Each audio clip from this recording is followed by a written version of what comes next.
Welcome to Sex Ed with DB. I'm your host, DB. Let's get into it.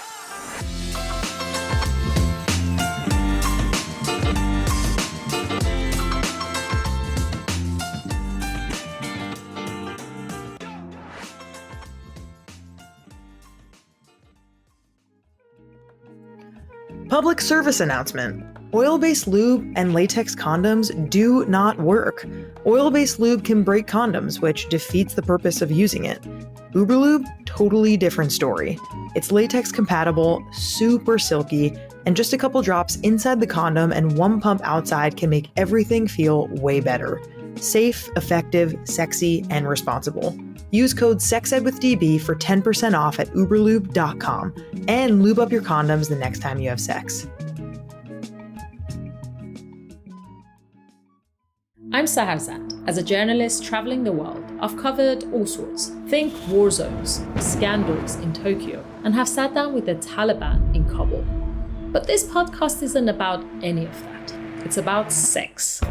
We'll meet people whose lives, work, and identities sit at the more unexpected edges of sex. I tap into the vulnerabilities of others and I mold them into a bubbling desire. From Vespucci, this is Doing Sex. We are constantly told to hydrate, sleep 8 hours, journal, do yoga, take care of yourself, but almost nobody says this part out loud. Pleasure is care too. I helped lead a scientific study with more than 1,000 participants looking at daily magic wand use and how it relates to stress, emotional well-being, sleep, confidence, even how connected people felt in their relationships. What we saw was simple. Consistent pleasure can be grounding, calming, regulating. Vibrators like the magic wand are real tools for wellness. If you want to see the findings, go to magicwandstudy.com and give yourself permission to actually feel good. Black Friday deals are here, and it's time to invest in something that gives you the pleasure you deserve. As a sex educator, I look for body-safe materials, smart design, and toys people actually keep reaching for. For over 20 years, Lelo has been redefining luxury pleasure, making toys that are so beautifully designed, they belong on your nightstand and your vision board. The Sona 3 Cruise is one of their icons, and it's designed for the kind of deep, all-encompassing pleasure that you want, and gives you the smoothest path to a fuller, deeper, and more intense orgasm. Go to lelo.com for their amazing Black Friday deals all month long. And use my stackable code SEXEDWITHDB for an additional 15% off.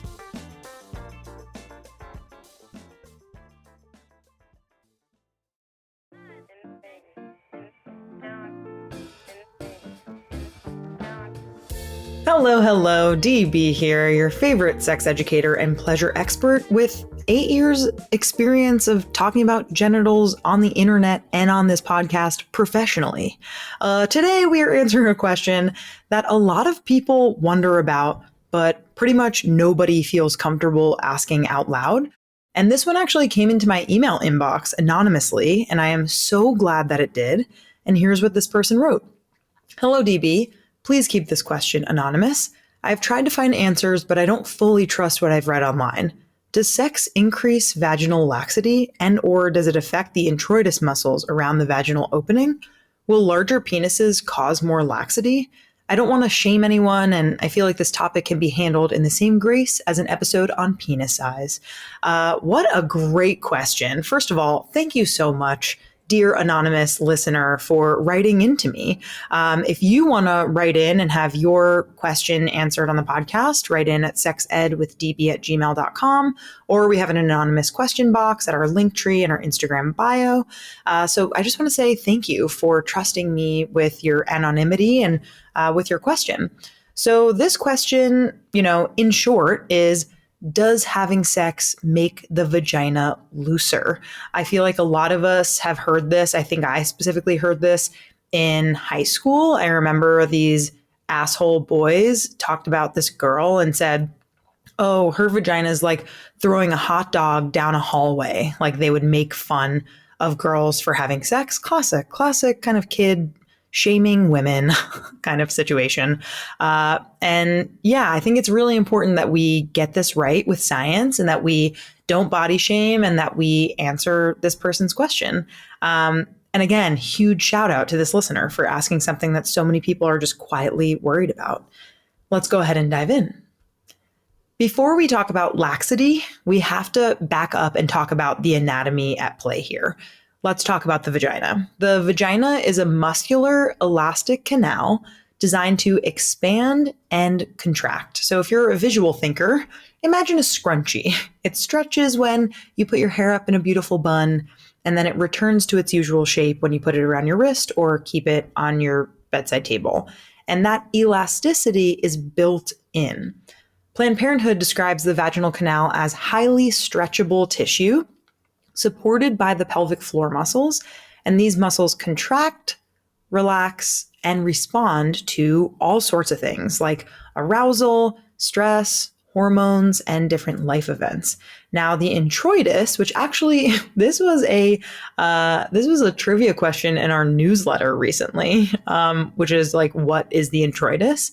The introitus is actually the vaginal opening, and it's surrounded by these pelvic muscles, and they are muscles. They're not rubber bands, right? They don't stretch permanently from use. They respond to arousal, pressure, stress, and pleasure. And afterwards, they go right back to baseline. Again, think about that scrunchie. How, obviously, yes, if we overuse a scrunchie too many times, it might break eventually or change in elasticity, but the vagina is actually different. It is not the same exact thing where it's going to break. Think about a scrunchie that kind of permanently takes its shape, even after a bunch of use. So, short answer, TLDR, no, penetrative sex does not cause permanent vaginal laxity. Not with one partner, not with multiple partners, not with larger penises, not with toys, not with anything that's within normal consensual sexual activity. But during arousal, again, the vagina expands and the pelvic floor relaxes. And the Mayo Clinic notes that after sex, the vagina returns to its typical size and shape that it was before. So if things are feeling a little different right after sex, that's most likely temporary. That's just your body saying like, oh, that was a lot. Let me kind of take my time and get back to my baseline. And to our listeners' question about larger penises, even a large penis cannot permanently stretch the vagina or the introitus. The tissue is designed to accommodate, think about this, an entire human baby, right? Think about birth, right? So your partner's anatomy is just nowhere near that level of girth, and length, even if they would like it to be. Hopefully no one is desiring their penis to be baby sized or as heavy. I'm just going to keep going. So what can affect tightness or laxity though? This is important. We want to go over what actually can make someone feel tighter or looser, and none of them are about too much sex, right? So the first one is about arousal levels. So if you're not fully turned on or lubricated, your pelvic floor may still be tightening up, making penetration feel tighter. Also, when talking about pelvic floor, we want to consider the muscle tone. So strong pelvic floor muscles can make the vagina and introitus feel more supported, whereas weak or overactive muscles can affect sensation. Planned Parenthood highlights that pelvic floor issues can come from stress, trauma, aging, childbirth, chronic tension, and more.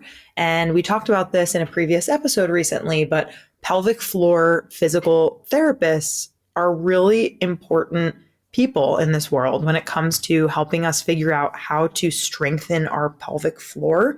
If you're someone who feels like your pelvic floor is weak or you are too tight, I highly recommend making an appointment with a pelvic floor therapist, physical therapist.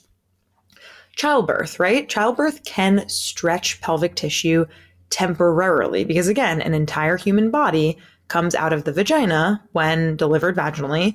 But even then, the vagina is incredibly talented at healing and returning to form with time. The Mayo Clinic emphasizes that pelvic floor exercises, again, with the pelvic floor and healing time, help restore that tone. Hormones and life stages. So estrogen increases elasticity and lubrication, whereas lower estrogen during postpartum or breastfeeding or perimenopause or menopause can make tissue feel thinner and drier or tighter or just not feel typical, like different than your norm. So that's why lube and taking your time is really, really important to make sure that you get that tissue lubricated enough and feeling elastic. Finally, medical conditions such as vaginismus, pelvic floor dysfunction, chronic pain, scar tissue can change sensation or muscle tightness, but it's important to recognize these are treatable, addressable issues, and they're, again, unrelated to sexual frequency or partner size. So let's talk about where this shitty myth came from, right? Like most myths, my like high school asshole boy story of them talking about this woman, this young girl's vagina being like throwing a hot dog down a hallway because her vagina was too loose, that comes from purity culture, lack of sex education, sexual insecurity, porn, right? Like all of these things come together, misogyny, it's, patriarchy, etc. Like all of these social things come together to lead to these really, really harmful myths around a vagina being looser with penis size, or, what that implicates. Like as if saying someone who has a bunch of sex with a bunch of different partners, that's a way to shame them, is by saying, oh, she has a loose vagina, nobody wants her, right? And in purity culture, we promote tightness as this measure of morality or sexual worth. It's completely false. Again, with porn, this creates dramatized reactions around tightness that don't really reflect real bodies and real experiences. And so I really want us to reconsider kind of the messages that we were surrounded by, whether that be formally in the classroom or informally for me, like, at lunch or wherever I heard this story, and really fight back against them with actual facts and with research and science. And instead of focusing on how loose or not loose the vagina is, we should actually be focusing on pleasure, comfort, arousal, lubrication, communication, pelvic floor health, emotional safety, consent, and technique, not tightness or looseness, right?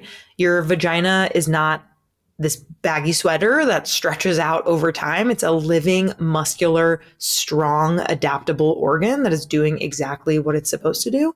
And larger penises don't change it permanently. It's also bullshit that multiple partners makes people's vagina looser, like in this myth, but a bunch of sex with one person, like it's fine. Like what kind of what is that? That is absolute religious malarkey. And if anything, experience with multiple partners just makes you better at knowing what you want, right? Like it's important for us to not shame people with the way in which they are having sex and with whom.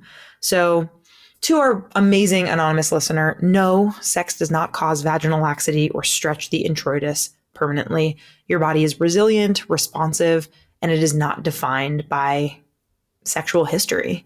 If you loved this episode, make sure you check out some of our other episodes and make sure you follow us on Instagram and TikTok. If this episode helped you or busted a myth that you thought of for a really long time and you thought to be true but isn't, share it with someone who needs a myth busted today. And just remember that having sex with multiple partners and your sex however you want to have it is great. And you shouldn't feel shame about having sex. And the vagina is a wonderland, a magical, magical organ that does not permanently stretch and loosen. Thank you so much for listening. Love y'all. Talk to you next week.